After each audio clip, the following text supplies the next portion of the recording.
So Donald Trump weighed in on the issue of homelessness on Tucker Carlson's show. This is pretty cringeworthy. Take a look. To where we are now, Osaka or Tokyo, and the cities are clean. There's no graffiti, no one going to the bathroom on the street. You don't see junkies. It's very nice, isn't it? Very different from our cities. Yep. Well, no, some of our cities. Some of our cities, but New York City, San Francisco, Los Angeles, they've got a major problem with. It's very sad. With filth. Very sad. Why is that? It's a phenomenon that started 2 years ago. It's disgraceful. I'm going to maybe, and I'm looking at it very seriously. We're doing some other things, as you probably noticed, like some of the very important things that we're doing now. But we're looking at it very seriously because you can't do that. You can't have what's happening where police officers are getting sick just by walking the beat. I mean, they're getting actually very sick. Where people are getting sick, where the people living there are living in hell too, although some of them have mental problems where they don't even know they're living that way. In fact, perhaps they like living that way. They can't do that. We cannot ruin our cities. And you have people that work in those cities. They work in office buildings, and to get into the building, they have to walk through a scene that nobody would have believed possible 3 years ago. And this is the liberal establishment. This is what I'm fighting. I don't know if they're afraid of votes. I don't know if they really believe that this should be taking place, but it's a terrible thing that's taking place. And we may be, you know, I had a situation when I first became president. We had certain areas of Washington, D.C. where that was starting to happen. And I ended it very quickly. I said, you can't do that. When we have leaders of the world coming in to see the President of the United States and they're riding down a highway, they can't be looking at that. I really believe that it hurts our country. They can't be looking at scenes like you see in Los Angeles and San Francisco. San Francisco, I own property in San Francisco, so I don't care, except it was so beautiful. And now areas that you used to think as being, you know, really something very special, you take a look at what's going on with San Francisco. It's terrible. So we're looking at it very seriously. We may intercede. We may do something to get that whole thing cleaned up. It's inappropriate. Now, we have to take the people and do something. We have to do something. Right. And, you know, we're really not very equipped as a government to be doing that kind of work. That's not really the kind of work that the government probably should be doing. We've never had this in our lives before in our country. And it's not only those few cities, it's a couple of other cities also. Of cities. At the same time, most of our cities are doing great. But if you look at some of these, they're usually sanctuary cities run by very liberal people, and the states are run by very liberal people. But the thing that nobody can figure out is, do these governors or mayors, do they really think this is a positive? Do they really think this is okay? Because it's not. There's a lot to break down there. First of all, he said, it's a phenomenon that started 2 years ago. I really don't understand what he's trying to get at there. I'm trying to be fair and tap into the Trump brain and think about where he was making a connection. But he's asked directly about homelessness, and he said it's a phenomenon that started 2 years ago. I mean, I don't even need to mention how untrue that is, because it's obvious that's not true. But I think that in his own mind, he didn't interpret that as homelessness started 2 years ago. He wasn't trying to say that, but he did end up saying that. But I don't know what he was referring to. I really don't know. Homelessness is a phenomenon that started 2 years ago. I don't know. I have no idea what was happening in his mind, but I'm pretty sure it wasn't that he was trying to say homelessness started 2 years ago. Your guess is just as good as mine on that one, man. But either way, it's funny how he kind of, like, he definitely had dialogue with himself in his own brain and then continued the conversation with Tucker. But, like, you didn't say the part that was in your own head. You just jumped right to...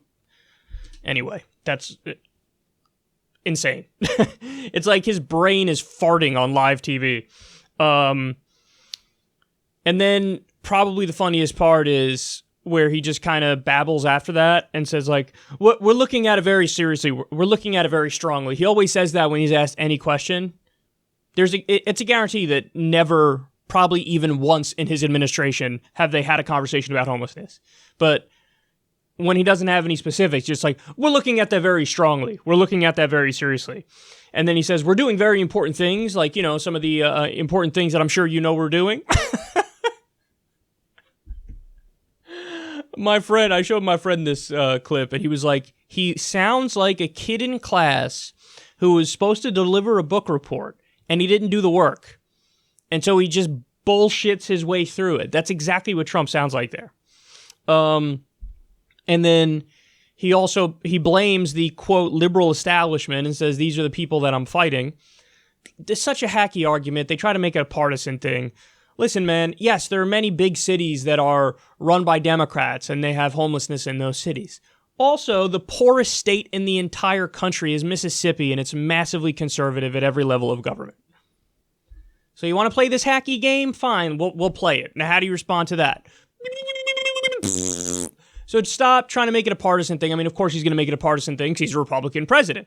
But still, it's just so annoying and so stupid. And who cares about playing the blame game on this? Why don't we actually try to fix the problem? And then notice when he talks about fixing it, it gives you a glimpse into the mind of somebody who's on the far right. Because he talks about, can you imagine being a person who works in an office building and you have to walk through like basically this jungle of homeless people and how terrible that must be. Notice who he goes immediately to sympathize with. The people who work in the office building, presumably who have a relatively normal life.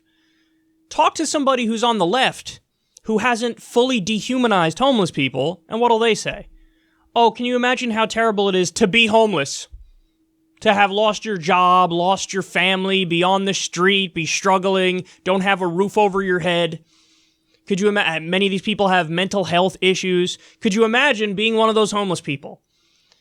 See, that's how you respond if you view the homeless people as human. You say, oh my God, they must be so terrible. But Trump goes right to, okay, they're obviously not human and I can't sympathize with them, so forget them. Oh my God, could you imagine being a guy who works in an office building who has to walk past homeless people? That shows you the mindset. The mindset is, fuck these homeless people. Already too far gone. This kind of person should not be in control of government at any level. And then finally he says, well, we have to take the people and do something. What is the something, Don? Because, of course, the fear is, if they were to do anything, which they won't, but if they were to do anything, they'd round them up and do something really cringeworthy and that violates civil liberties. So, listen, I have an answer on this, and anybody who's looked into this issue closely has an answer on this. Give all them, a studio apartment. Now, it doesn't, we're not saying you have to go all out and give them a big screen TV and cable and an internet connection and, whatever. Wonderful accoutrements. You don't have to do that. You could just give them a one room, a studio apartment so they have a roof over their head. And studies have shown, because they've looked into this for a long time now, studies have shown that actually saves the taxpayer money. So this is a win-win. It's a win on the left because, we actually care about human beings and we don't want people to needlessly suffer. So to give people who are homeless, a place to sleep at night, to have a roof over their head, to be safe and secure, to give them that's a win for the left. And it's a win for the right because you end up saving the taxpayers money by giving them a roof over their head. Now, you don't round them up and do it. It's totally voluntary, but you have some sort of a process. You have, workers who can make the connection with homeless people and let them know that they have this as an option. And, we could try as a society to help some people out and get them back on their feet, because I got news for everybody. Those people out there are people. Some of them have mental health issues and they need help. Some of them are drug addicts and they need help. But either way, that option should be there. And since it saves money to put a roof over their head, and since it's the humane thing to do, to put a roof over their head, this is definitely the way to go.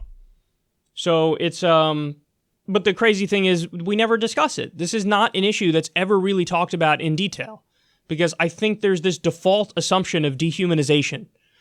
And it's a shame, because what are there, 500,000, 600,000, something like that, homeless people in the country? We have about 50,000 homeless veterans. I mean, enough with the nonsense, support our troops. well, the first thing you would do if you wanted to support our troops is like make sure that the ones who come back are not living on the street with no hope and no future and no job and no nothing. So, and it really does show you. Listen to the way Trump talks about this. Listen to the way Tucker Carlson talks about this. They really view it as just like ew, gross, as opposed to like, oh my God, this is like a moral issue, and we should help out these people. It's more of like, just get them out of our way. Get them out of our way. That does show you the mindset. And it's really frustrating. It's really frustrating because you never know, like, all the things that could happen in somebody's life that leads to that point where they're homeless. They could have had a really, rough go of it, man. They could have gotten dealt some absolutely shitty cards. But they don't look at it as a moral issue, an ethical issue. They look at it as an inconvenience for people who work in office buildings.